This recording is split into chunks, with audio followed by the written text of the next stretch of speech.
చిన్న ముగ్గురు వాదంబాడి వాళ్ళు వాళ్ళు ఇక్కడ ఆంధ్రప్రదేశ్లోను తమిళనాడులో దొంగతనం చేస్తున్నారు. దాదాపు ఈరోజు మనము 6 కేసుల్లో మనం పలమేరు సబ్ డివిజన్లో దొంగతనం కేసులో వీళ్ళ దగ్గరని వీళ్ళని అరెస్ట్ చేయడం జరిగింది. 3 కేసులు పలమేరు టౌన్ పోలీస్ స్టేషన్లోను, 3 కేసులు బంగాపాలెంలోనూ ఉన్నాయి వీళ్ళ పైన. ఇవి కాకుండా 6 కేసులు తమిళనాడులో ఉన్నాయి. మొత్తం 12 కేసులకు సంబంధించి ఈ ముద్దాయిలు కంప్లీట్ చేయడం జరిగింది.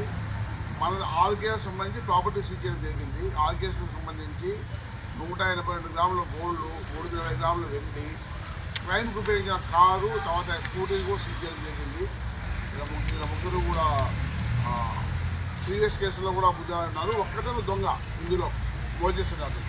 మిగిలిన వాళ్ళ ఇద్దరు విద్యేశండ్ మృగను అతను చేసిన దొంగతనం చేసిన ప్రాపర్టీని అమ్మిస్తారు షాప్కి వెళ్ళి. సో ఇద్దరు రిసీవర్స్ ఒక దొంగని అరెస్ట్ చేయడం జరిగింది. రిమాండ్ పంపడం జరుగుతుంది. ఇప్పుడు చిన్న ముగ్గురు వాదంబాడి వాళ్ళు ఇక్కడ ఆంధ్రప్రదేశ్లోను తమిళనాడులో దొంగతనం చేస్తున్నారు. దాదాపు ఈరోజు మనము 6 కేసుల్లో మనం పలమేరు సబ్ డివిజన్లో దొంగతనం కేసులో వీళ్ళ దగ్గరని వీళ్ళని అరెస్ట్ చేయడం జరిగింది.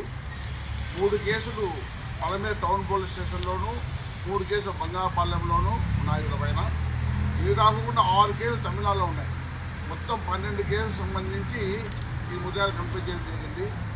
మన 6 కేసులకు సంబంధించి ప్రాపర్టీ సీజ్ చేయడం జరిగింది. 6 కేసులకు సంబంధించి 182 గ్రాముల గోల్డ్, 320 గ్రాముల వెండి, క్రైమ్కి ఉపయోగించిన కారు, తర్వాత స్కూటీ కూడా సీజ్ చేయడం జరిగింది.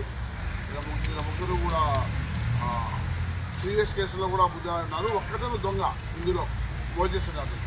మిగిలిన వాళ్ళ ఇద్దరు విద్యేశండ్ మృగను అతను చేసిన దొంగతనం చేసిన ప్రాపర్టీని అమ్మిస్తారు షాప్కి వెళ్ళి. సో ఇద్దరు రిసీవర్స్ ఒక దొంగని అరెస్ట్ చేయడం జరిగింది. రిమాండ్ పంపడం జరుగుతుంది.